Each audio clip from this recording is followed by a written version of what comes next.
Okay, where is this layer of fire even coming from? You're telling me that just right here, fairly close to that nice grassy plain with a nice river by it, suddenly there's just a lava cavern. Or, I guess, magma cavern.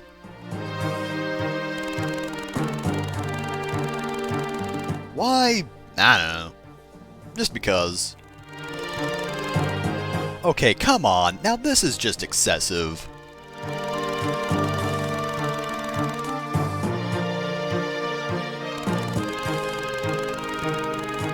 Oh, okay, okay, taking villagers into a lava cavern is pretty bad.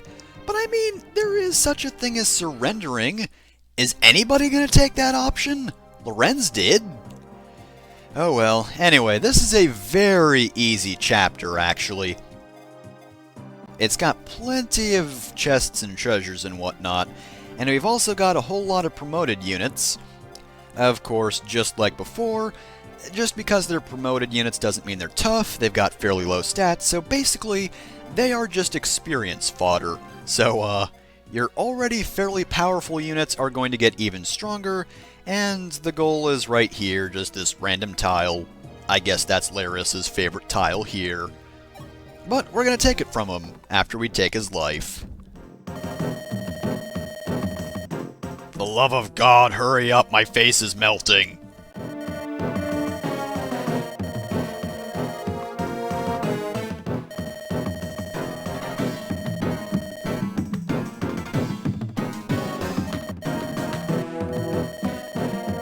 No, we already are here. Hi, can you see us? You know, it's always kind of weird how well everyone's vision works. Because, you know, sometimes we see the enemy from all the way across a battlefield, or talk to the enemy from halfway across a battlefield, but then the enemy's like, where are they? Are they here? I can't tell.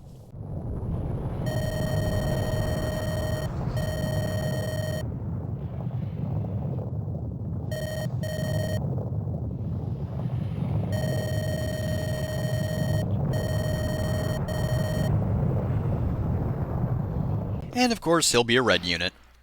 Alright, future me, describe him. Wow, you know, the high HP and high strength growth rates are alright, but, this guy is supposed to take down armies with 25% skill and 30% speed? You kidding? So yeah, despite the fact that he's standing in the field and we do actually have to talk to him, we're not getting him until the chapter's finished, sadly. You know, this would be another place where green units would be pretty good, you know? Oh hey, look, there are a whole lot of enemies out here, but oh look, here's this large man with an axe. Oh, now he's taking them all down by himself. You know, that's what the Game Boy Advance Fire Emblems did to show you that a character was strong.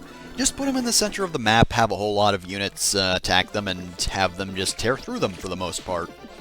I mean, sometimes you did actually have to save some of those units, you know, otherwise they'd really get in trouble. And sometimes it was kind of luck-based. Looking at you, Battle Before Dawn. But nonetheless, you did get to see what kind of things they were capable of. And you know, because it's Fire Emblem and, you know, not like the usual JRPG trope where it's like, oh, well, the main villain, or what you thought was the main villain, is super powerful, but now that he's on your side, he's super weak. No, they are just as strong there as they are on your side, which is pretty cool. That being said, though, yeah, we don't actually get to see what Ymir's made of. He's an alright unit. I mean, I'm gonna be using him. Another axe-wielding unit, I guess. I probably should have killed Board, all things considered. Oh yeah, and you know what the worst part is, speaking of killing people?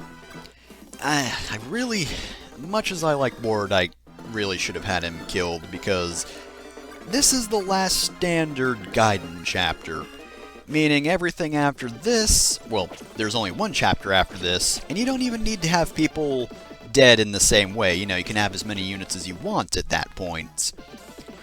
So, I had to kill the Wrens before this chapter started, which sucks, because I like the Wrens.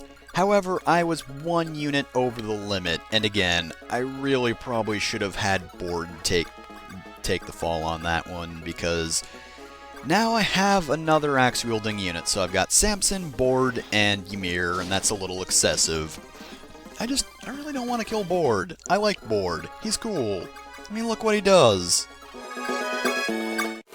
One, and dodge, and done. He dodged to 72. I mean, that's not always gonna happen, but it's sure as shit useful. But yeah, it wasn't my best decision, to be completely honest. And you know, I never really did talk about Lorenz. I guess I'll talk about him later, but first I should probably go over Ymir, or is that how you pronounce it? Ymir? Can't really imagine it any other way. But anyway, yeah. He is... oh shoot, is he a barbarian? No, wait, he's a warrior, because there's no sort of barbarian class in this game.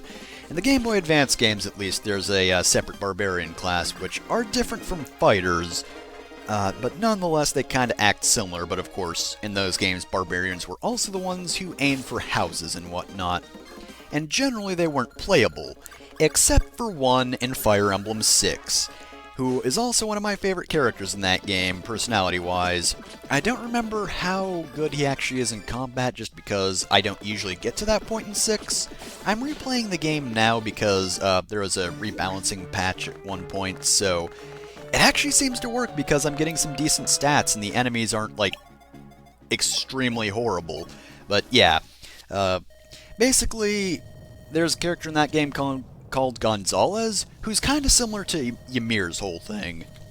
Because basically Ymir's deal is that people think he's really ugly because he's like from the mountains or something, and he's like a bandit from birth, but actually he's a really good dude. Which is just like Gonzalez, who is really cool, and I like him as a character, except I think Gonzalez does it better.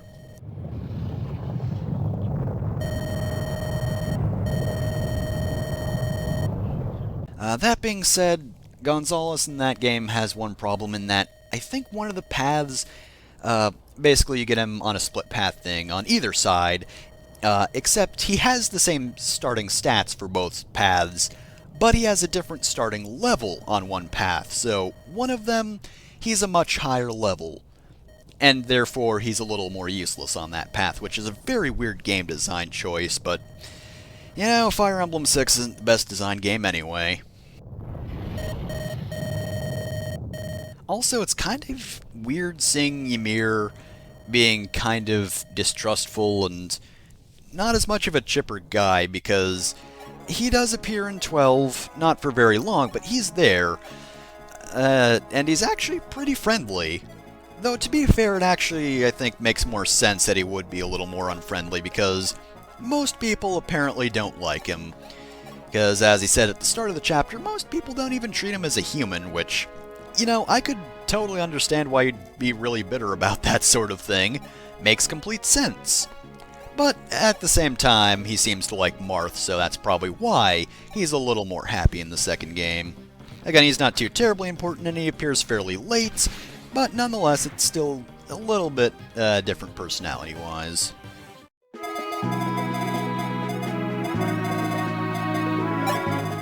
This isn't really the best situation. Sid is probably my best bet for actually killing that Monoket, because honestly, Samson, I guess he could take a shot, but not much more than that. Wouldn't do much damage either. Now, Norn has been getting criticals like crazy, so I do have faith in her that she can get things done. Oh yeah, and by the way, here's Etzel. Look at him go! I mean, in fairness, he is pretty powerful, and oh! Good critical right there. I don't really care for the critical hit animation for those guys, though. Hey, I have a question! It's a really long question. How badly would it hurt if I did this to you?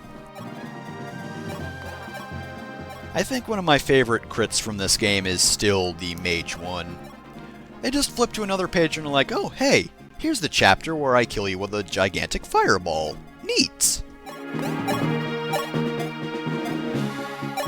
Critical hit animations do get better in the next game. I forget if I've mentioned that already, but they kind of just come out of nowhere here, but there's actually a little flash of light. The animations are more or less the same, but they're just a little bit fancier, and I think that really helps, having that flash of light there to indicate that it's a critical.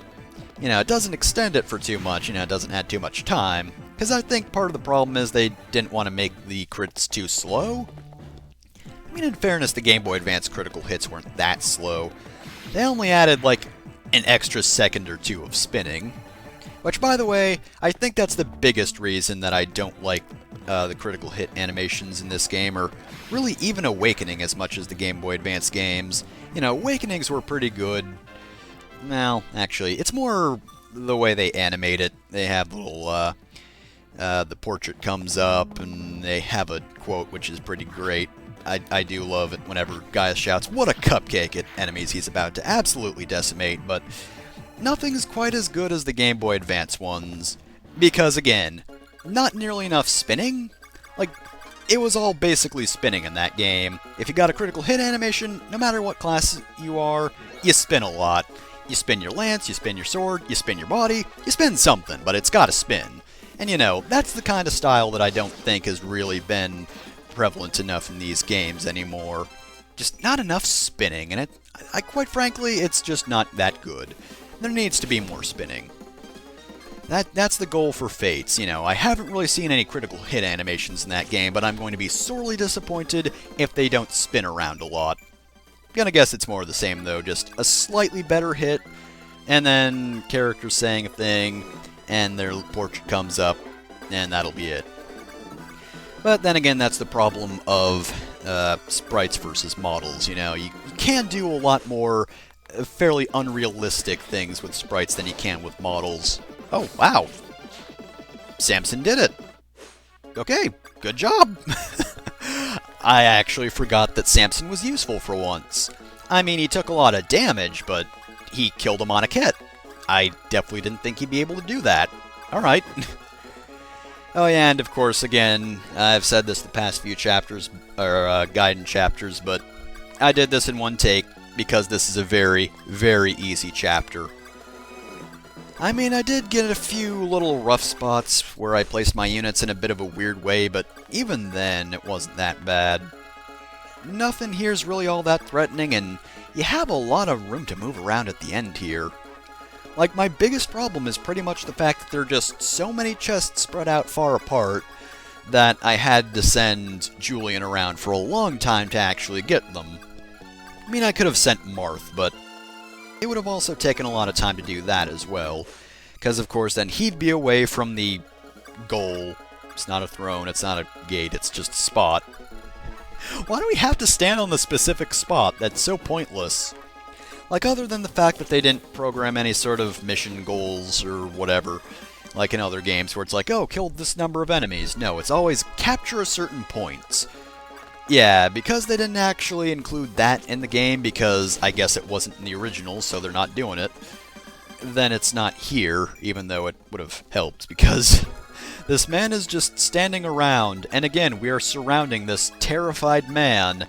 We're going to just approach him, pat him on the back, and then end his life in but a moment. But then we have to stand on the specific spot where he was standing. It's incredibly important to do so.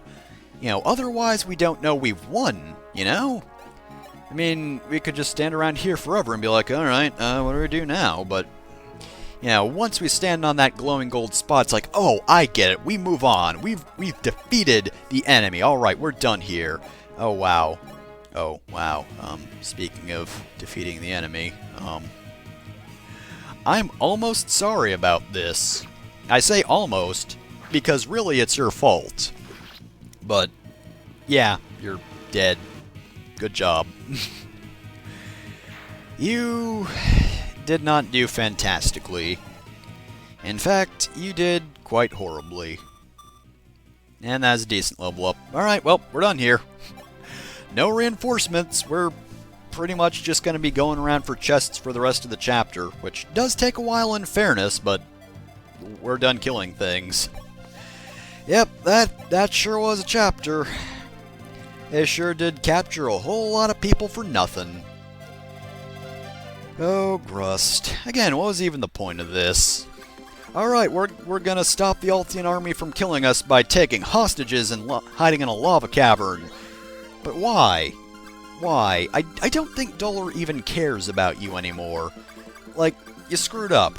Real bad. Camus is dead now. He fell into the river and drifted off. He's gone. we're not gonna see him ever again. So, why would Dolar even care anymore? Grust is just screwed up so much that I really doubt they're going to take any sort of soldiers from here. I really doubt they care, and besides, they still have Macedon taken over. By the way, did you forget about that? Yeah, they still have Macedon, which is a pretty powerful country. And we are going to be fighting them soon after all this time. Which, you know, feel bad for Princess Minerva, because she's been waiting so long to free her homeland, but it's been like, actually it's not that important. I mean, they're all the way over there, and, you know, we've got all this other stuff to do first.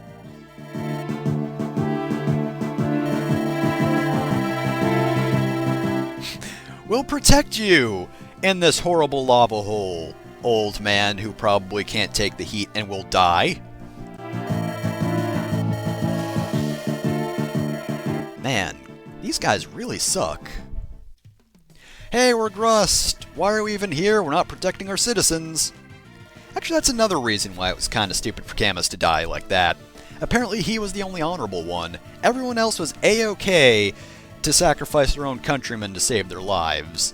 Camus wouldn't have done that. But yeah, he was protecting a country full of those guys. Good job, Camus.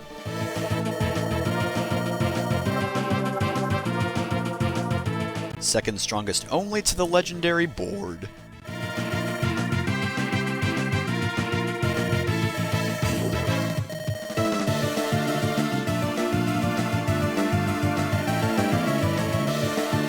I mean, you didn't really do that on screen, but I'll assume you did.